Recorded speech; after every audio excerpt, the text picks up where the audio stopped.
चल रही है, जो हमारी मैथ की क्लास होती है वो हमारी 5:30 बजे अपलोड होती है। अगर आप सभी को क्लास पसंद आती है तो प्लीज़ लाइक शेयर सब्सक्राइब किया कीजिए। और चलिए आज हम हमारा नया टॉपिक स्टार्ट करते हैं, जिसमें होगा लेखक और रचनाएं, जो हमारा हिंदी से रिलेटेड होगा। जैसे कि ये हमारे competitive exam, UP police constable, SI, इन सब चीज़ों में हमारा हिंदी का भी टॉपिक आता है। कभी कभी इन सब से पूछे भी जाते हैं क्वेश्चन। तो आज चलिए हम उनकी रचनाएं और उनके लेखक के बारे में पढ़ते हैं, जो हमारे बहुत ही इंपॉर्टेंट फैक्ट हैं, वही सारे हम इसमें पढ़ने वाले हैं। अगर आप सभी को क्लास पसंद आएगी तो प्लीज़ लाइक शेयर सब्सक्राइब कीजिएगा। चलिए हमारी हेडिंग डालते हैं, प्राचीन या प्रमुख साहित्यकार। प्रमुख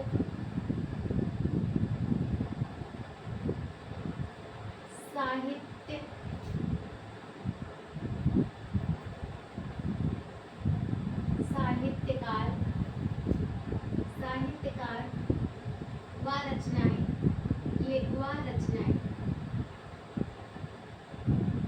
या फिर लेखक, आप कुछ भी कहिए। इनके ये प्रमुख साहित्यकार भी थे और रचनाएं भी थी, और इनको हम लेखक भी कहते हैं या उनकी रचनाएं भी कहते हैं। चलिए आप हमारा, जैसे कि हम पहले जानते हैं, जिसमें सूरदास के बारे में आप जानते होंगे।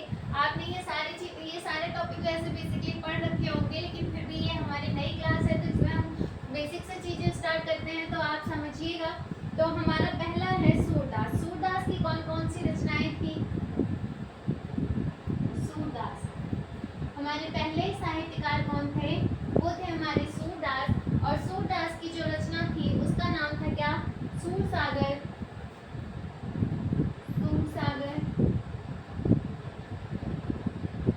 इनकी दूसरी रचना थी सूरावली। सूरावली। और इनकी एक और रचना थी जिसका नाम था साहित्य लहरी।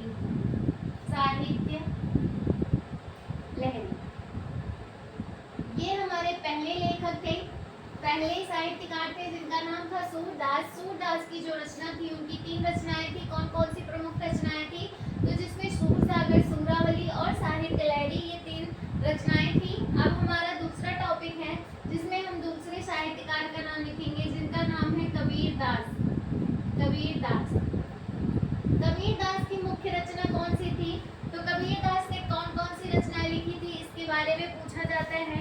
तो इनकी रचना थी साखी, सबद, साखी, सबद,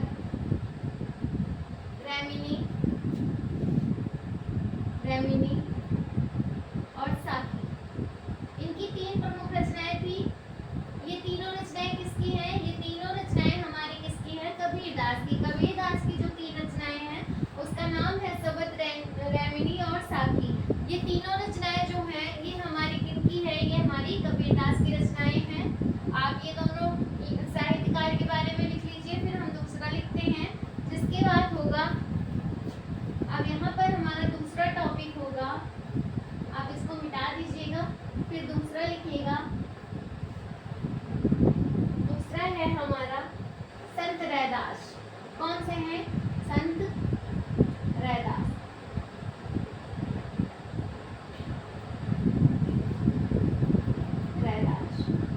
संत रैदास, इनकी रचना कौन सी थी? आप सभी कमेंट में बताइएगा। इनकी रचना थी, जैसे कि इन्होंने एक बुक लिखी थी, इनकी एक पुस्तक थी जिसमें इन्होंने लिखा था, बानी नाम की पुस्तक थी। और उसका क्या हुआ था, इसमें इन्होंने मतलब जो इसमें छंद थे उसका क्या किया था? फुटकर अनुवाद किया था। क्या किया था? बानी नामक जो पुस्तक थी उसका क्या किया था इन्होंने? मतलब उसमें जो छंद थे उसके फुटकर अनुवाद किए थे। अब इनकी रचना कौन थी? बानी। इसमें इन्होंने क्या किया था? फुटकर छंदों का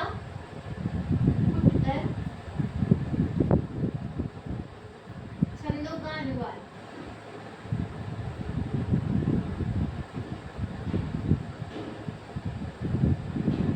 या फिर इसमें से, जैसे कि इन्होंने जो इसमें फुटकर छंद थे उसकी क्या की थी? रचना की थी। आप यहाँ पर रचना या अनुवाद कुछ भी लिख सकते हैं, आप यहाँ पर रचना लिख दीजिएगा। फुटकर छंदों की रचना।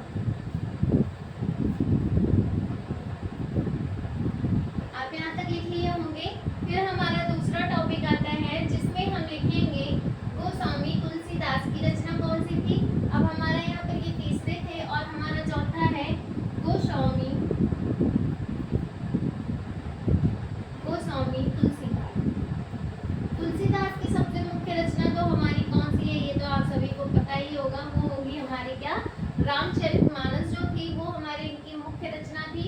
तो इनकी पहली रचना थी कौन सी? रामचरितमानस।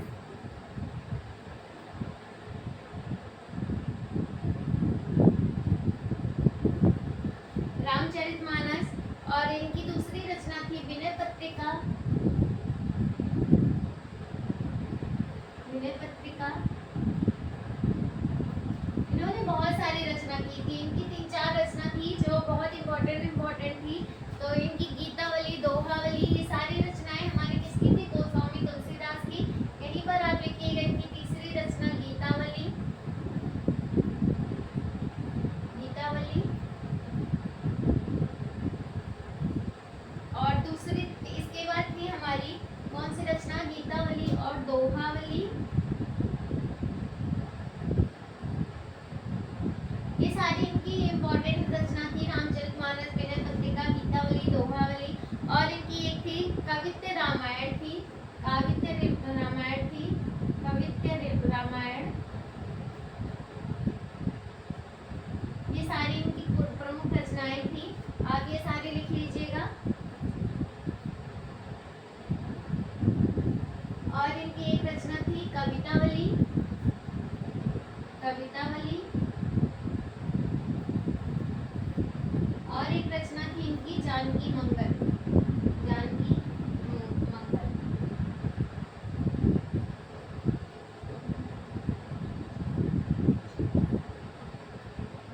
इनकी एक रचना और है जो इन्होंने लिख रखी थी, उसका क्या नाम था?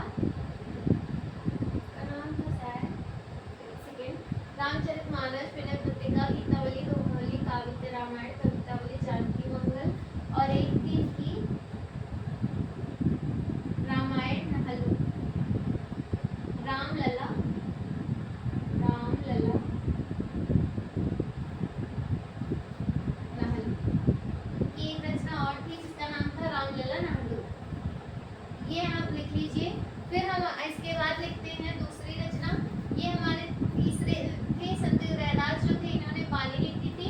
गोस्वामी तुलसीदास की जो रचना थी वो रामचरितमानस, विनय पत्रिका, गीतावली, दोहावली, काव्य रामायण, कवितावली, जानकी मंगल, रामलला नहलू, ये सारी इनकी रचनाएं थी। अब चलिए हम दूसरा लिखते हैं, जिसमें लिखेंगे हम मुंशी प्रेमचंद। आप हेडिंग डालिएगा मुंशी प्रेमचंद की रचना। आप इसको मिटा दीजिए, फिर दूसरा लिखिएगा। यहाँ पर हमारे 5वें साहित्यकार कौन थे? मुंशी प्रेमचंद। मुंशी प्रेमचंद। आपने इनको बहुत बचपन से पढ़ते आए होंगे। तो इनकी बहुत सारी रचना थी। मुंशी प्रेमचंद की गोदान, गबन, ये सारी इन्हीं की रचना है, आपने पढ़ा होगा। तो आप लिखिएगा इनकी रचनाओं का नाम गोदान, गबन, सेवानंदन। गोदान, गबन, सेवानंदन, ये सारी इनकी ही रचना है। गोदान, गबन, सेवानंदन। और भी रचना है इनकी एक, जिसमें है निर्मला और कर्मभूमि। कर्मभूमि बहुत पूछा जाता है, ये बहुत इम्पोर्टेंट है। कर्मभूमि किसकी रचना है? तो ये हमारी किसकी रचना है? मुंशी प्रेमचंद की। ये वेरी इंपॉर्टेंट है, आप इसको लिख लीजिएगा। और एक रचना है इनकी कर्मभूमि, सेवानंदन, गोदान, गबन। और एक रचना है निर्मला। निर्मला एक रचना इनकी और है, क्या? निर्मला। निर्मला भी इनकी ही रचना है। तो मुंशी प्रेमचंद की ये सारी जो है 5 रचनाएं आप सभी को याद रखनी है। बेसिकली ये सारे तो पूछे ही जाते हैं एग्जाम में, लेकिन कर्मभूमि सबसे इम्पोर्टेंट है, निर्मला भी इम्पोर्टेंट है। ये सारे एग्जाम में आए हुए क्वेश्चन हैं, तो इस तरीके से आप इन चीज़ों को अच्छे से पढ़िएगा। और चलिए इसके बाद हमारे जो नए साहित्यकार हैं, हम इसको मिटा देते हैं, फिर दूसरा लिखते हैं टॉपिक। आप यहाँ पर लिखिएगा, इसके नीचे ही लिख लीजिएगा, भारतेंदु हरिश्चंद्र। भारतेंदु हरिश्चंद्र। भारतेंदु हरिश्चंद्र की रचना कौन कौन सी है? तो इनकी जो रचना थी अभी आपने पढ़ा, कश्मीर कुसुम। इनकी एक रचना है कश्मीर कुसुम। कश्मीर कुसुम। भारतेंदु हरिश्चंद्र की रचना आप बचपन से ही पढ़ते आएंगे, जिसमें चंद्रावली है। चंद्रावली।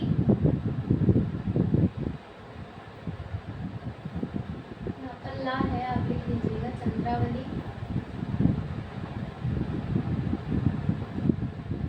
चंद्रावली, बादशाह दर्पण, आप लिखिएगा इनकी और रचना, बादशाह दर्पण।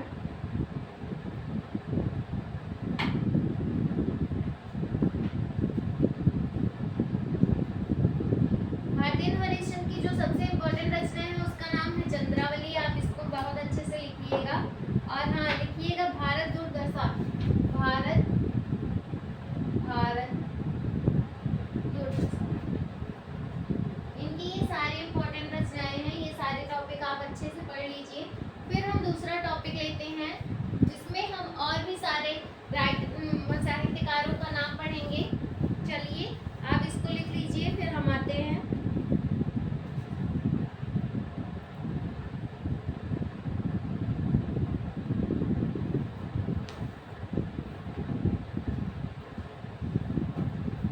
भारत दुर्दशा हो गई और इसमें और इनकी 2-3 रचनाएं हैं, वो सब भी आप लिख लीजिएगा।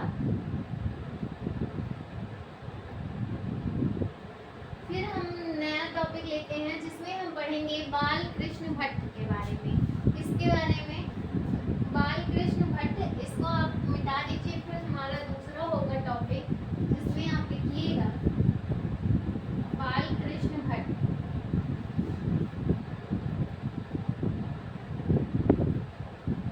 बाल पंडित बाल कृष्ण भट्ट, कृष्ण भट्ट। इनकी जो रचना थी, बालकृष्ण भट्ट की जो रचना थी, इसका क्या नाम था? इसका नाम था,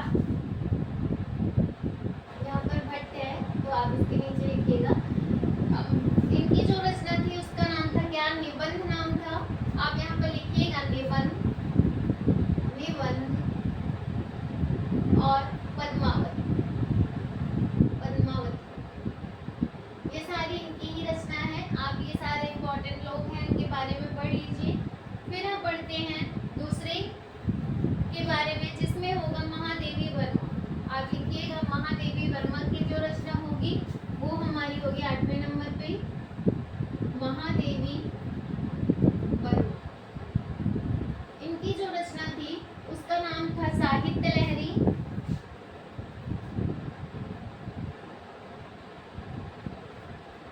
वहीं साहित्य लहरी किसी और ने लिखी थी, वो उनका नाम नहीं था। इसमें होगा महादेवी वर्मा की जो रचनाएं थी उनका नाम था निहार रश्मि नीरजा, आप लिखिएगा निहार,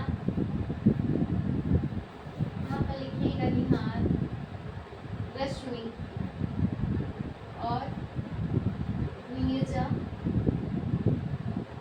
ये सब इनकी ही प्रमुख रचनाएं हैं, नीरजा वगैरह बहुत एग्जाम में आता है, तो ये सब चीजें आप टॉपिक अच्छे से पढ़िएगा और इनकी रचनाओं के बारे में अच्छे से लिख भी लीजिएगा। महादेवी वर्मा की जो रचना थी, और स्मृति की रेखाएं सबसे ज़्यादा इम्पोर्टेंट है इसमें, तो स्मृति की रेखाएं, स्मृति की रेखाएं, ये हमारी सारी प्रमुख रचनाएं हैं।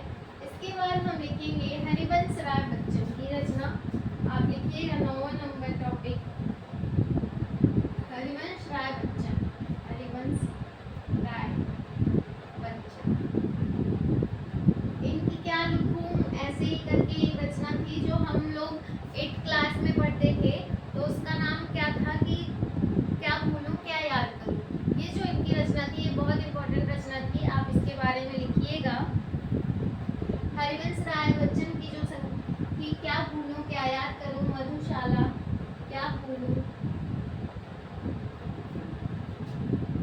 क्या याद करूं।